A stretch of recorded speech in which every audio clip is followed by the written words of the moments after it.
जगातील सर्वात मोठे आश्चर्य.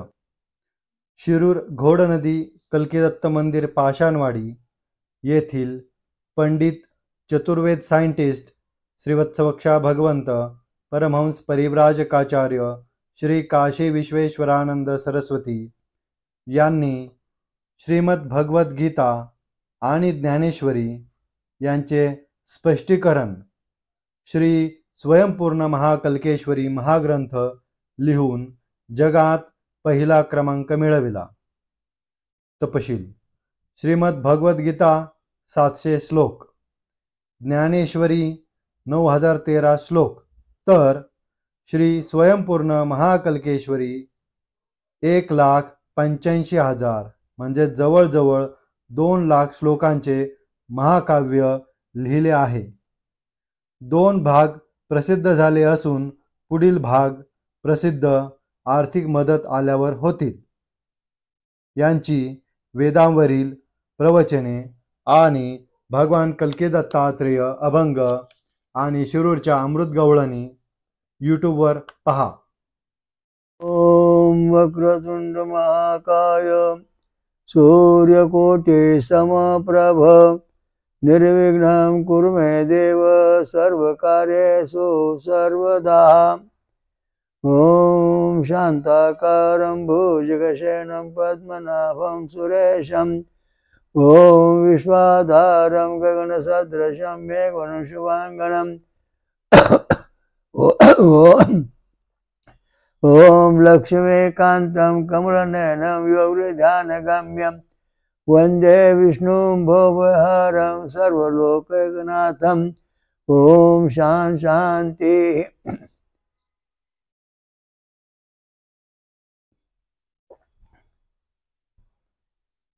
सनातन विश्व हिंदू धर्माचा मुख्य देव परमेश्वर श्रीवत्सवक्षा भगवंत.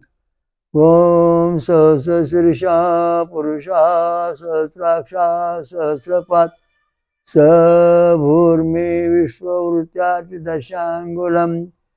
ओम ओम ओम वासुदेवे भवसमृद्धे स्थिते शिरूर संबलग्रामे स्वयंभू महाकल्की कले कालमळात प्रपातु परमात्मा धर्मवन कृतावतारा. हा जो सगळा मळ आहे, मोठा दुष्ट शेतू आहे, तो सगळा नष्ट करायचा आहे. आपल्या शरीरातून तेव्हा बाहेर पडन तेव्हा आपल्याला तो सुख शांती मिळेल. तोपर्यंत हा मळ कलिरूपाचा राक्षस या ज्या शक्ती आहेत त्या नष्ट करायच्यात. तर आपला विषय जो आहे तो आज कल्किदत्त अवतार कार्य आणि शरीर नवे बनविणे. आता हा आजचा विषय महत्वाचा आहे आणि त्या दृष्टीने आपण आता सुरुवात करतो आहोत.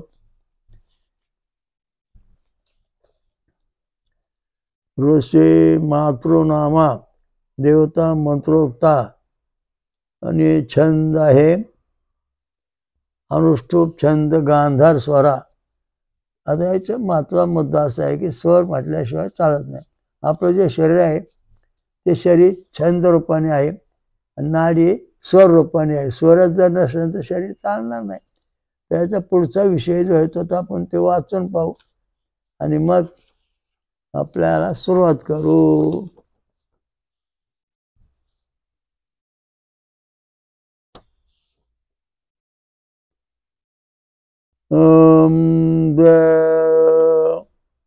साचर चूचाक्षरक्षत्रं पंचपाद अंगुरे वृतांदभे सपर परिपाहि वरिवृतात.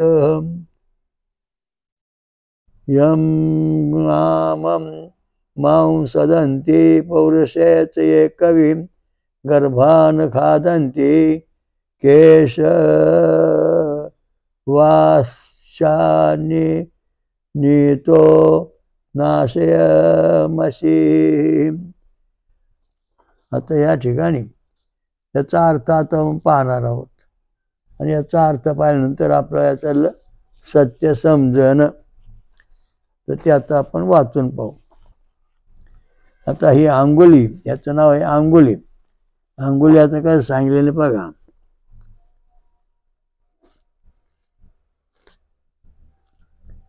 हे रस औषधे एक सारख्या वाढत जाणाऱ्या द्विमुख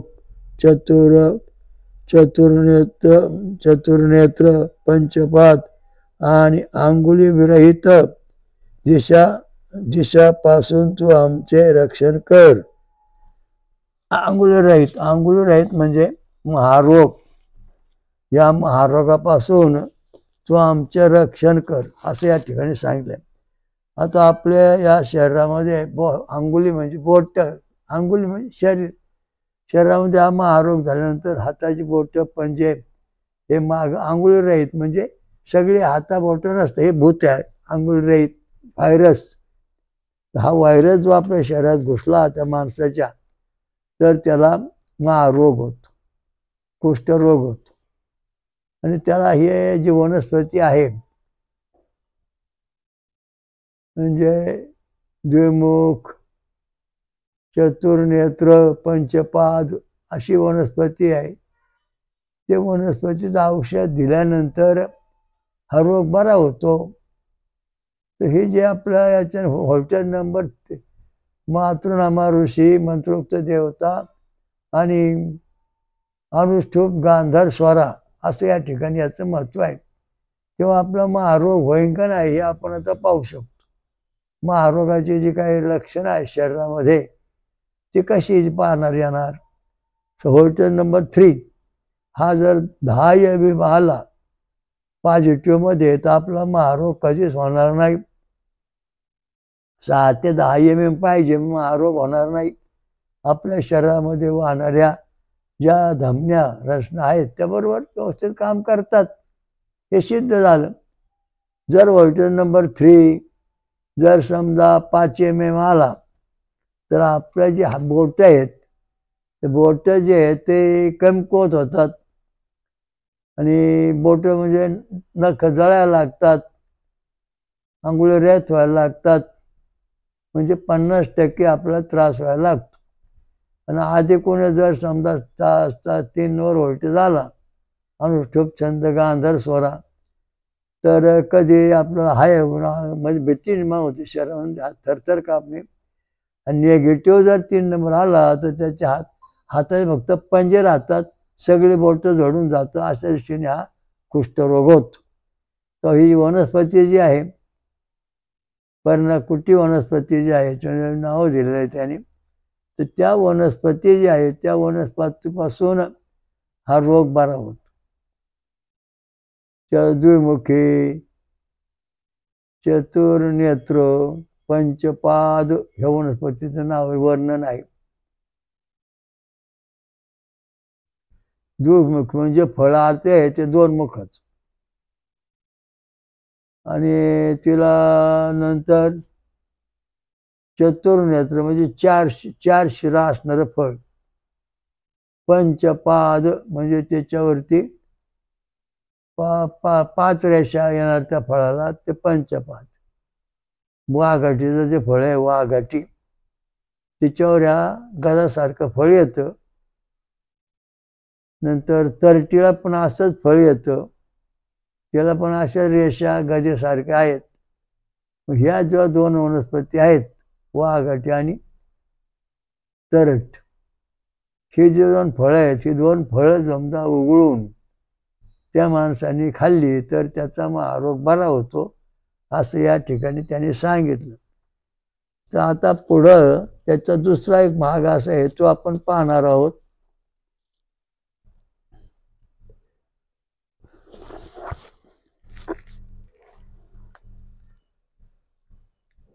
नरमांस पशु मांस तसेच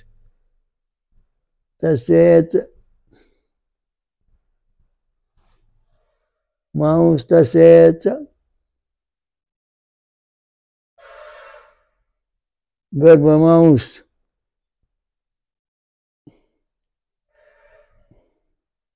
बक्षिणाऱ्या विविध पिशाचांचा मी नाश करतो. आता याच्यामध्ये एक महत्त्वाचा मुद्दा आहे की अनेक संतती अनेक लोकांना होत नाही. गर्भात जेव्हा मुलगा तयार होतं संतती, त्याच्याबद्दल नरमांस भक्षक हा जो राक्षस आहे त्याला नष्ट करायचं. काय लोकांच्या पोटामध्ये मुलं जन्म आली की ते तिथंच मरतात. तेव्हा देव अवतारिक संतती हा इथं महत्त्वाचा मुद्दा आलेला आहे. देव अवतारिक संतती हा जो नरभक्षक मांस भक्षक गर्भमांस खाणारा हा जो राक्षस जो आहे तो या स्त्रीच्या शरीरात आहे का? पूर्वीच्या वेदांत काळामध्ये हे विद्या हे हे हे हे रोग होते. आता तसेच पण वेगळ्या प्रकारचे रोग आहेत. तर त्या प्रकार हे रोग आहेत का हे पाहायचं. तर 3 नंबरचा व्होल्टेज जो आहे अनुष्टुप छंद गांधार स्वर, तर हा व्होल्टेज जर 6 पॉझिटिव्ह आला 6 ते 10 mm, तर त्या स्त्रीच्या शरीरामध्ये असणारी संतती देव अवतारिक संतती आहे आणि तिला कुठल्याही राक्षसापासून धोका नाही. कुठल्या प्रकारचं शरीरातलं कुठले अवयव नष्ट त्या गर्भाचे होणार नाहीत अशी याच्यामध्ये हमी दिलेली आहे. जर 5 mm आलं असतं व्होल्ट नंबर 5, तर गर्भ जो बारीक बाळ आहे त्याची वाढ अजून अपूर्ण आहे, वाढ झालेली नाही. आधी कोणी असलं तर काय वाढ होते, काय होत नाही. आणि काही जर समजा निगेटिव्ह आलं तर वाढ खुंटली जाते. तर माझ्याकडं एकदा असा अनुभव आला. एक व्यक्ती आली त्याची मंडळी घेऊन, म्हणला बाबा त्या बाईच्या पोटात 2 वर्ष झाले गर्भाची वाढ होत नाही. तेव्हा मी पाहिलं बा तुमचा ECG काढून दाखवा, रक्तगट सांगा. मग त्याने आपला ECG काढून दाखवला तर 3 नंबर व्होल्टेज जो होता तो परिपूर्ण निगेटिव्ह होता. म्हणजे जेवढं जन्माला आलेला फळ होतात तेवढंच राहिलं, त्याची वाढच होत नव्हती. डॉक्टर दवाखाने औषधं खूप केली पण त्याचा काही उपयोग झाला नाही. त्याची वाढ करता येत नाही म्हणून डॉक्टरांनी ते पाडून टाकायला सांगितलं. मी म्हणलं बा घाबरू नका, आपण पाहू काय करायचं ते. मग ग्रंथ पाहिले वेदामध्ये, मातृनामा ऋषी, मंत्रोक्त देवता, अनुष्टुप छंद गांधर स्वरा, याच्यात काय सुधारणा करता येते का पाहू. मग असं ठरलं की पाहिलं ते. मग व्होल्टेज नंबर 3 हा पूर्णपणे निगेटिव्ह असलेला होता म्हणून ते गर्भाची वाढ पूर्ण खुटली होती, सल बसला पोटात. मग जादूटोणा करणी, भानमती, मावलया, सटवया सगळे उपचार झाले. मी म्हणलं तसं काय नाही, याच्यामध्ये याचे जे शिरा आहेत त्याच्या जे शिरा आहेत हे शिर पूर्णपणे त्याला रक्तपुरवठा होत नाही म्हणून वाढ खुटलेली आहे. आणि ही राक्षसने शिर दाबली किंवा जंतू, राक्षस म्हणजे व्हायरस, त्याचा आता व्हायरस म्हणून आपण राक्षस व्हायरस तयार झाला शरीरामध्ये, त्यामुळे झालेला आहे. मग काय करावं लागेल? म्हणजे काय नाही, आता आपण पाहू. मग 3 नंबर व्होल्टेज जो आहे हा विष्णूचा व्होल्टेज असून अनुष्टुप छंद गांधार आहे, ता स्वर आहे. आणि त्याच्याकरता किती अक्षरी आहे मग मंत्र पाहायचा. 24, 28, 32 अक्षरी मंत्र आहे. तेव्हा 32 अक्षरी 32 त्रिक 96 म्हणजे 24 गायत्री मंत्र आपण 3 वेळा म्हटलो. अनुष्टुप छंद आणि गांधार स्वर जो आहे तो बरोबर त्या स्त्रीच्या शरीरामधल्या जो जे नाळ आहे तो नाळाची शिर चालू झाली. असं उच्चार केल्यानंतर ओम भूर्भुवः स्वः महाजन तपं सत्यम ओम तत्सवितुर्वरेण्यं भर्गो देवस्य धीमहि धियो यो नः प्रचोदयात् ओम तत्सवितुर्वरेण्यं भर्गो देवस्य धीमहि धियो नः प्रचोदयात् ओम तत्सवितुर्वरेण्यं भर्गो देवस्य धीमहि धियो नः प्रचोदयात्. हा 32 अक्षरी छंद आणि याच्यामधले स्पंदन केल्याचा जो स्वर आहे त्याचं नाव आहे गांधार स्वर. ग म प ध नि सा म्हणजे अशा दृष्टीने ग म प ध नि सा.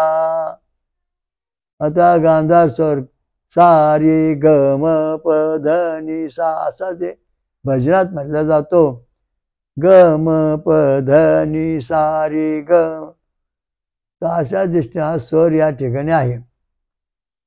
तर हा स्वर जेव्हा आपण उच्चारायला सुरुवात केली, गायत्री मंत्र म्हटलो किती 96, 24 त्रिक 96, 32 त्रिक 96 म्हणजे 3 वेळा गायत्री मंत्र म्हणलो की हा स्वर बरोबर चालू झाला.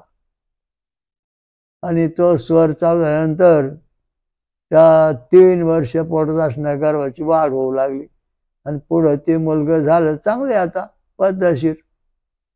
त्याच्यानंतर जवळजवळ 1-2-4 वर्षांनी दुसरी एक स्त्री आली. ते ऐकून ती म्हणले, बाबा 12 वर्ष पोटात गर्भ आहे, त्याची वाढच होत नाही. डॉक्टरने नाही पाळलं म्हणे.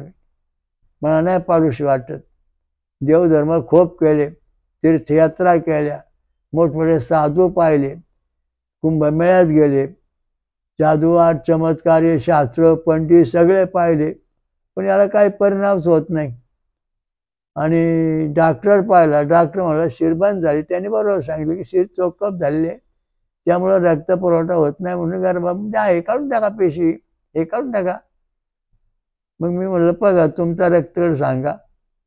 नंतर तुम्ही हे मातृनामा ऋषी मंत्रोक्त देवता अनुष्टुप छंद गांधार स्वरा हा म्हणायला सुरुवात केली. मी येत राहा म्हणलं आपण त्या ठिकाणी मंत्र म्हणू. कल्की दत्त मंदिरात होमाजवळ ते मंत्र म्हणायला सुरुवात झाल्यानंतर जवळजवळ तो 15 महिना 2 महिने थोडं येऊन जाऊन मग त्या शिराची चोकअप झाली होती. राक्षसी शिर बंद, व्हायरस जो होता शिऱ्यातला तो नष्ट झाला. आणि मग तो राक्षसी व्हायरस नष्ट झाल्यानंतर ती शिर पुन्हा चालू झाली. आणि मग त्या व्हायला पुढं संतती झाली. म्हणजे हा व्याधामध्ये इतक्या मोठी पॉवर्स आहेत. मला आलेला जो अनुभव आहे तो मग पुढं 2 केसाचा सांगितला. आता ते मुलं बिलं कुठं असतील ते मला माहीत नाही, पण त्यांना गुण आला. एवढी महत्त्वाची गोष्ट कल्की दत्त महाराजांच्या मंदिरात.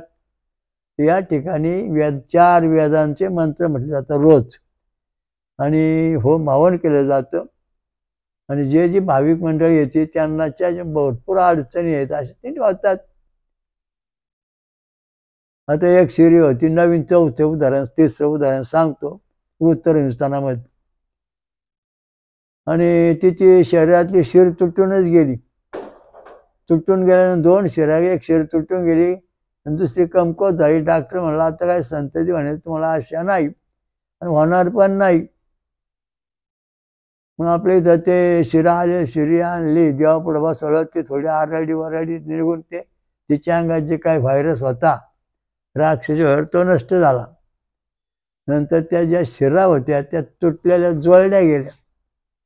आणि त्या शिरा जोडल्या गेल्यानंतर काही दिवसांनी हे जो मंत्र आहे गायत्री छंद हा जो मंत्र आहे व्होल्टेज नंबर 3 तो ECG काढून पाहिला. तेव्हा त्याच्यामध्ये आम्हाला तो 3 नंबर व्होल्टेज निगेटिव्ह दिसला.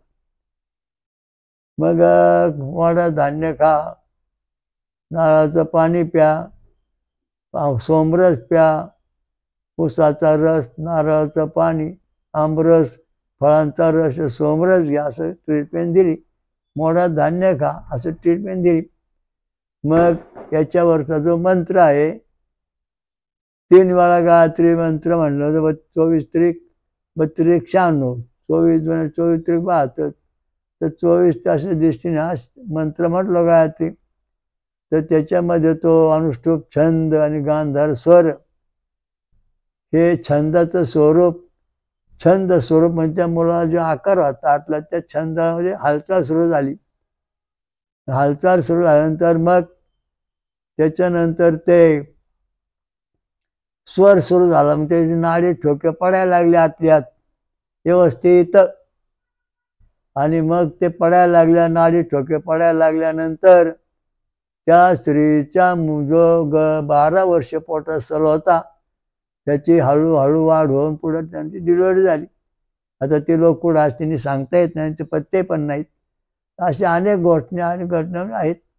तर जी शिर तुटली होती ती शीर परत जोडल्या गेली उत्तर हिंदुस्थानामधल्या स्त्रीची, तिला संतती झाली. म्हणजे हे वेदामध्ये जे सामर्थ्य आहे इतकं सामर्थ्य विज्ञानात नाही. विज्ञाने सांगितलं कापून टाका, आम्ही म्हणलं नाही, थांबा, विचार करू.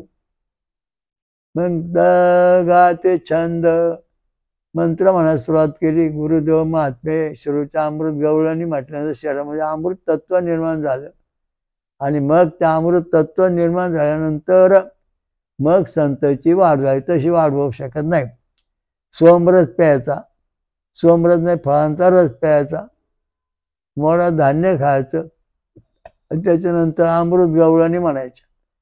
अमृताची एखादी गवळण आपल्या जवळ आल्यानंतर त्या स्त्रीजवळ ती अमृत गवळण आली आणि तिला दृष्टांत झाला की आपल्या शरीरामध्ये कोणीतरी ग्लासाने कोणतरी नारळाचं 5 कप पाणी शरीरात सोडते. असं झाल्यानंतर ती शिरा चालू झाल्या, शरीरातलं छंद सुरू झाला, त्या मुलाला जीव आला आणि शिर जोडल्या गेली, संतची झाली. अशा दृष्टीने हा जो मंत्र आहे देव अवतारिक संतांच्या पद्धती ते आपल्या यज्ञामध्ये सगळ्या सिद्धी पूर्णपणे वेद सिद्ध झाले. जवळजवळ 1945 सालापासून हा यज्ञ चालू आहे. त्याच्यामध्ये होम हवन वगैरे होतं. तर याच्यामधून ह्या अशा ज्या कठीण समस्या आहेत त्या या ठिकाणी सुटलेल्या आहेत. त्याच्याकरता जी भाविक मंडळी आहेत ती तर राहतात, उपवास करतात, फळं खाऊन दूध पिऊन. गुरुदेव महात्मे कल स्वयंपूर्ण महाकल्केश्वरी हे ग्रंथ वाचतात. आणि कल्कीदात भगवान कल्कीचा अभंग, नंतर अमृत शिरोचा अमृत गवळणी वाचतात. तर ह्या ज्या ज्या लोकांनी असं केलं त्यांच्या ते शरीरातल्या शिरा जोडून त्यांना संत झाली. माझ्याकडे अशी 10-12 लोक आली, म्हणले महाराज ही नपुंसक पुरुष आहेत, त्यांच्या शिरा चोकअप झाले, यांना आयुष्यात संतती होणार नाही. काही स्त्रियांना पण सांगितलं तुम्हाला आयुष्यात संतती होणार नाही. मग आम्ही हे जो अनुष्टोप छंद आणि गांधार स्वराचा त्यांचं मेळ हे पाहिलं ECG काढून, तेव्हा हे जे होते हे निगेटिव्ह होते. आणि मग त्यांना सांगितलं तुम्ही सोमरस प्या, देवांचं भजन करा. असं करता करता नपुंसक असणारे जे 12-13 पुरुष होते त्यांना पुन्हा सजीव त्यांच्या शिरा चालू झाल्या. त्याच्यामध्ये जो मांस भक्षक राक्षस होता व्हायरस तो नष्ट झाला आणि मग त्यांना आता संत झाल्यापासून ते उत्तम मार्गात आहे. तर हा जो प्रश्न आहे देवावतारिक संतेचा तो अनुष्टुप छंद आणि गांधार स्वर प्रत्येकाने आपलं तपासून बघा आणि तुम्हाला फायदा घ्यायचा आणि शिरूला या. तर सांगायचा मुद्दा असा आहे की हे सगळे झालेले सक्सेस प्रयोग आहेत. बरेच जण ट्यूब बेब्या केल्या आणि त्या ट्यूब बॅग गळून पडल्या. कारण ट्यूब बेबी गळून का पडते तर तो जे शरीरातला जो छंद आहे तो छंद बॉडी तयार करतो. तो छंद तयार होतच नाही मेडिकलमधून. मग तो छंद तयार झाला नाही आणि त्याच्यामुळे स्वर आहे तो तयार झाला नाही. मग अनुष्टोप छंद आणि गांधार स्वर याच्यावर आम्ही मंत्र म्हटलो आणि ती त्यांना सांगितलं बा तुम्ही सोमरस पेत राहा आणि देवाचे नाव घ्या, रक्तगडावर मंत्र म्हणा. ये बीचा गणपती, ओचा विष्णू, याचा शिव, बीचा सूर्य अग्नी, सूर्यनारायण हे मंत्र म्हणत जा, गायत्री मंत्र, तुम्हाला फायदा होईल. त्याप्रमाणे त्या स्त्री पुरुषांनी ते मंत्र म्हटल्यानंतर त्यांचे ते शिरा चोकअप झालेले, नंतर शुक्राणू बंद झालेले, मांस भक्षण जे शुक्राणू होते खात होते शुक्राणूला, ते शुक्राणूचा मांस भक्षक जो व्हायरस होता तो शरीरातून मातृनामाचा ऋषी याच्या कृपेने तो निघून गेला आणि त्याच्यानंतर त्यांना संतती झालेली आहे. तो बेबीचा प्रश्न ती 5 वेळा गळून पडली, तिची बॉडीच तयार होईना शरीरात. मग अनुष्टोप छंद गांधार स्वर या पद्धतीचे मंत्र म्हटल्यानंतर दवी संपयचे सगळे मंत्र आमच्या पद्धती म्हटल्यानंतर शरीरामध्ये शुक्राणू प्रगट झाले. त्याच्यानंतर आणखी ते छंद स्वराची बॉडी रक्ताळून तयार झाली आणि मग त्या शरीरात वाढ होऊन त्याला संतती झाली. त्याचं कारण असं आहे की वेदामध्ये भरपूर शक्ती आहे. मला आले जे अनुभव आहेत त्याच्याले थोडे अनुभव सांगितलेले आहेत, सत्य घटना. याच्यावर या आधारित प्रवचन आहे देवावतरिक संतती आजचा विषय आहे. आणि मानवाच्या शरीरातला महारोग दुष्ट रोग हटवणे. रोगीचे जे व्हायरस आहेत म्हणजे राक्षस, आता पूर्वी व्हायरसला राक्षस म्हणत असत, आता राक्षसाला नाव आहे व्हायरस. म्हणजे निरनिराळ्या प्रकारचे व्हायरस, छोटे मोठे किंवा निरनिराळ्या जातीचे व्हायरस असतात. तर त्या दृष्टीने हे सगळं म्हणजे व्यवस्थित हे मांस भक्षक व्हायरस जो आहे मांस खाणारा. आता जो व्हायरस आलाय समाजामध्ये मेंदू खाणारा, तो मेंदू खातो म्हणजे मांस भक्षण करतो. नंतर कोरोना आला होता, तो सुद्धा व्हायरस होता, तो सुद्धा माणसातल्या पेशी खात होता, पेशी नष्ट करत होता. याच्यामध्ये नेमकं कारण असं होतं की हे जे व्हायरस आहेत राक्षस आहेत ते गॅमाने बॅटॅक्रियाने अणु आमचे त्यांना जिवंतपणा आल्यानंतर ते राक्षस बनून शरीराचं नुकसान करतात. पण जेव्हा अल्फा किरण शरीरात तयार होतं तेव्हा यांचा नाश होतो. अल्फा किरण जीव जगवणे, पेशी जगवणे, ते सोमरसामधून अल्फा किरण तयार होतो, पवमान सोमा तयार होतो. अल्फा किरण हे आपल्या शरीरामध्ये जस्त, लोह, तांबे आणि जस्त आहे, 3 घटना महत्वाचे अँटीबॉडीच्या, जे शरीरामध्ये पद्धतशीर पाहिजे. खोबरं, बदाम, काजू, खारीक याच्यामधून हे सगळं तयार होतं. तर सांगायचा मुद्दा असा की हा जो म्हणजे जीवन व्हायरस तयार व्हायचं याच्यातून तो पवमान म्हणजे व्हायरस म्हणजे नष्ट करणारा जो वायू आहे तो अल्फा किरण हे 2 प्रोटीन्स 2 न्यूट्रॉन यांच्यापासून हा म्हणजे अल्फा किरण तयार होतात. पण ते अल्फा किरण सोनं, चांदी आणि जस्त शिस्त याच्यामधून आरपार जातात आणि गॅमा आणि बॅटा किरण ह्या शरीरातून जात नाही, त्यांना अडथळा होतो.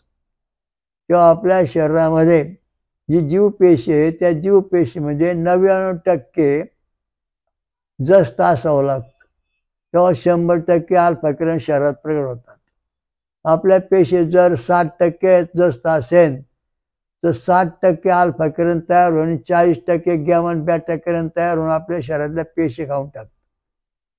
नंतर जर समजा आधी कोणी तुमचा जर व्होल्टेज नंबर 3 असन तर त्याच्यामध्ये काही वेळा अल्फा किरण तयार होतं, काही वेळा नष्ट होतं. आणि निगेटिव्ह 3 नंबर झाला तर अल्फा किरण शरीरात तयार होतच नाही. म्हणजे आपल्या शरीरामध्ये संपूर्णपणे गॅमा आणि बॅटा किरण शरीरात शिरून कोरोना, NH3 असे जे रोग आलेत, मेंदू खाणार जो रोग आहे आता सध्या आलेला तो राक्षस, तो नष्ट काय होतो. म्हणजे आपल्या शरीरामध्ये आपला गुण येईन का नाही हे पाहण्याकरता आपल्या 3 नंबरचा व्होल्टेज आपण तपासून पाहायचं. आपल्या शरीरामध्ये व्हायरस किती आहे तो पाहायचा. आता मेंदू खाणारा व्हायरस आला, लहान मुलांचा मेंदू खातो, मग या लहान मुलांच्या शरीरामध्ये जस्त किती टक्के आहे ते पाहिलं पाहिजे. त्याच्या पेशी जर 90% जास्त असेल तर मेंदू खाणारा व्हायरस जरी आला तरी त्याचा मेंदूला धोका नाही, मेंदू सुरक्षित राहील, मुलं बाळ सुरक्षित राहतील. हा महत्वाचा मुद्दा. जर 60% त्या मुलामध्ये असेल तर 60% अल्फा किरण प्रगट होऊन 40% गॅमा आणि बॅटा म्हणजे मेंदू खाणारा व्हायरस तयार झालेला आहे, तो वेद मंत्राने निघतो. मातृनामा ऋषी, मंत्रोक्त देवता, अनुष्ठूप छंद गांधर स्वरा, असं महत्वाचा मुद्दा आहे. हे सगळे मांस खाणारे व्हायरस जे आहेत माणसाच्या शरीर घुसणं बियाचं काय कारण नाही. आता हे आपलं जस्त शरीरात कुठून मिळणं, हे बघा, नारळ याच्यावर लोह तांब्या जस्त आहे, काजूमध्ये लोह तांब्या जस्त आहे, नंतर काजूमध्ये लोह तांब्या जस्त आहे. आणि झटपट लोह तांबे पाहिजे असेल तुम्हाला तर मकाची भाकर सतत खाणे 8-2 दिवसात सर्वात जास्त तयार. ज्यांना हे असे आजार आहेत त्या मुलाबाळांना तुम्ही समजा मक्याची भाकर खायला द्या, माणसांना द्या. हे व्हायरस अल्फा शहरात जास्त झालं की अल्फा तयार होणार, ते आरपार शहरातून फिरणार आणि गॅमान बॅटा शहरातून बाहेर काढले की राक्षस गॅमा बॅटा जे राक्षस मांस भक्षक आहेत ते नष्ट होतात. कारण याला राक्षस म्हणलेले पूर्वी व्याजामध्ये, आता व्याजामध्ये त्याला राक्षस म्हणले, आपण याला गॅमा बॅटा म्हणतोय. कोरोनामध्ये होतं, आता पण आहे, पुढं पण काय दिवसांनी येणार आहे. तेव्हा तुम्हाला मक्याची भाकर खाणारी जी मंडळी आहे त्यांना हा रोग कधी जमणार नाही, काय होणार नाही. त्यासोबत त्यांनी गायत्री मंत्र जपला पाहिजे, व्होल्टेज नंबर 3 तपासून पाहायला पाहिजे, डॉक्टरी सल्ला घेतला पाहिजे, रक्ताळू मंत्र म्हटला पाहिजे. या सगळ्या साधना पूर्ण झाल्यानंतरच आपलं जीवन सुरक्षित राहणार आहे, सुरक्षित होणार आहे. अशा दृष्टीनं व्याजातला उपचार पद्धती आता या ठिकाणी वाचून दाखवली.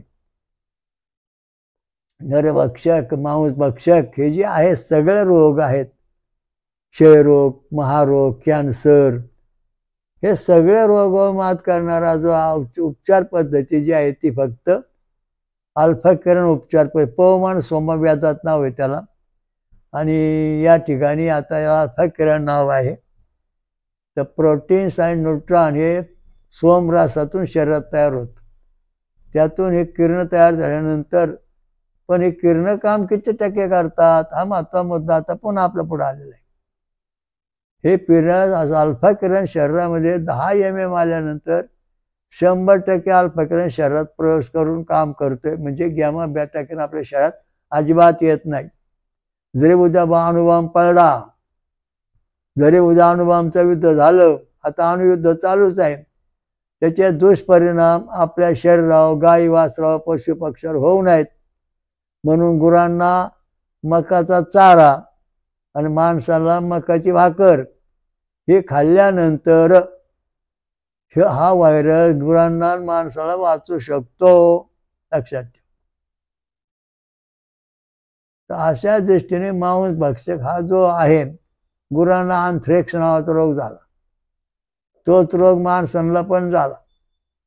सकाळी डॉक्टर माझ्याकडे सकाळीच पाठ झाले, म्हणले महाराज आम्हाला काय ते विलास सांगा बा, गुरांना अँथ्रेक्स रोग झालाय, माणसा पण झाली, सगळं मांस खाणारा रोग आहे अँथ्रेक्स मध्ये. त्यावेळेला 1970-72ची गोष्ट असं मला आठवते. मी आपला तंद्रीमध्ये होतो. मी म्हणलो बाबा हे माणसं मारणार आहेत, पण आता काय खरं गोष्ट नाही. मग काय करा तुम्ही, माणसांना मक्याची भाकरी द्या आणि गुरांना मक्याचा चारा द्या, नाहीतर मक्याचे इंजेक्शन तयार करून द्या यांना दोघांना.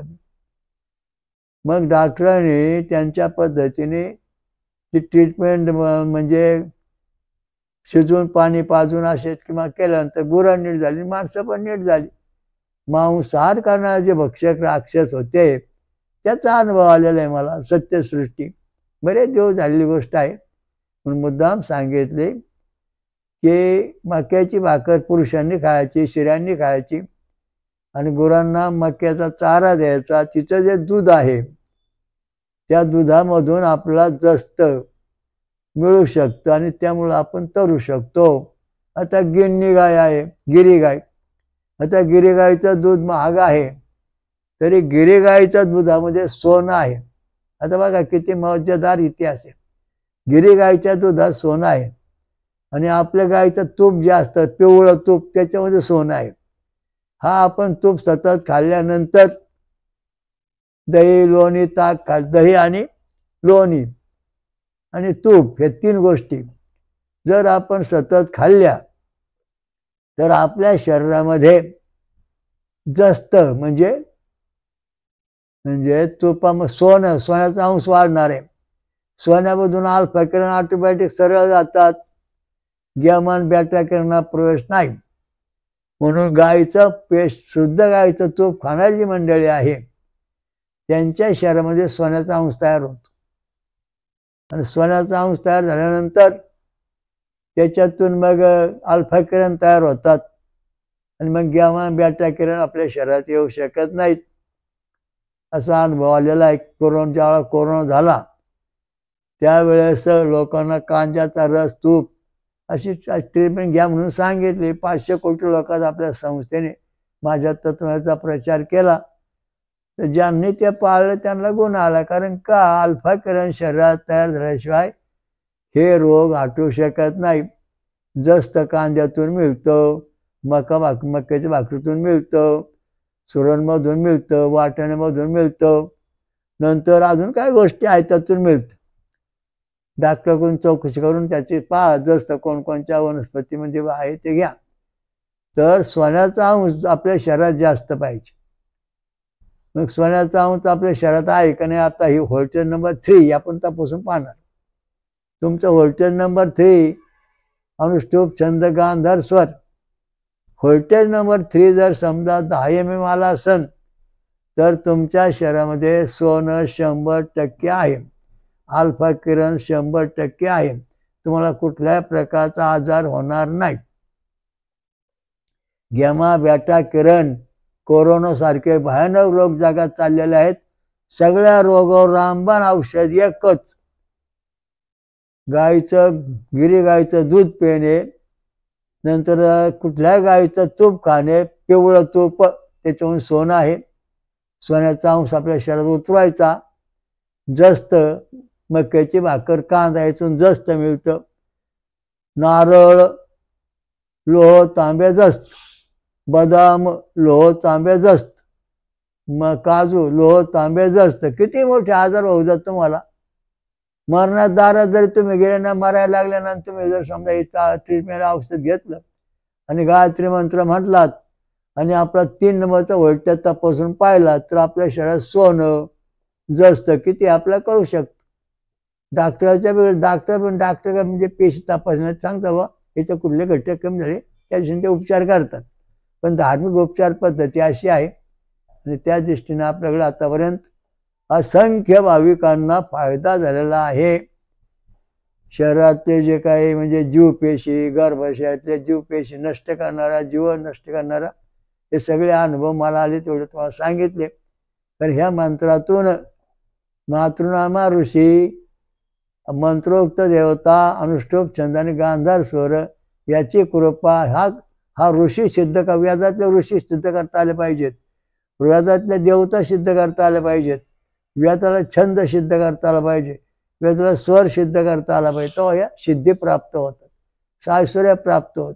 आणि सगळं प्राप्त होण्याकरता किती प्रमाण कसं आहे, जर तुम्ही यज्ञ 12 वर्ष करीत असताना 25% फायदा होतो. 24 वर्ष यज्ञ चालला तर 50% फायदा होतो. 36 वर्ष चालला तर 75% फायदा होतो. आणि 48 वर्ष चालला तर 100% फायदा होतो. असं वेदात सांगितलं का 48 वर्ष 48 वर्ष यज्ञ एकाच जागेवरती सिद्धी होम हवन नियमित केलेलं पाहिजे. त्या ठिकाणी तुम्हाला त्या भस्माचा गुण येतो, त्या भस्मामध्ये शक्ती तयार होते यज्ञामधल्या. आणि त्यामुळं सरकारने सुद्धा आता यज्ञाला मान्यता दिलेली आहे. यज्ञ हा अत्यंत महत्त्वाचा घटक आहे समाजा दृष्टीने. त्या दृष्टीने शरीरातले सगळे आजार, दुखणी, मांस भक्षक हे राक्षस व्हायरस शरीरातून बाहेर पडलेले आहेत, नष्ट होतात म्हणून तुम्हाला आतापर्यंत सांगितलं आहे. आता असेच दररोज कल्की दत्त अवतार कार्य आणि शरीर नवीन बनविणे. तर आजचा देव अवतार संतती कुष्ठरोग या विषयाचा विषय होता. त्याच्याबद्दल थोडं मार्गदर्शन केलेलं आहे. मला जे अनुभव आले ते मला आता सांगितले. तर त्याचा तुम्ही हा जो आपला चॅनल आहे विश्वक्रांती नवे ज्ञान, ते सतत वाचा, तुम्हाला नवे ज्ञान प्राप्त होईल. मला आले अनुभव, मी केलेले उपचार पद्धती तुमच्या पुढे ठेवले, जगाने त्याचा अनुभव घ्यावा. ओम श्री अमृत मंथनेश्वर कल्की दत्त महाराज की जय. स्वयंभू महापंचसागरेश्वरी माता महादुर्गा माता की जय. सर्व देव देवतां की जय, साधु संतन की जय, धर्म की जय. स हरि ओम दत्त ओम शांती शांती शांती.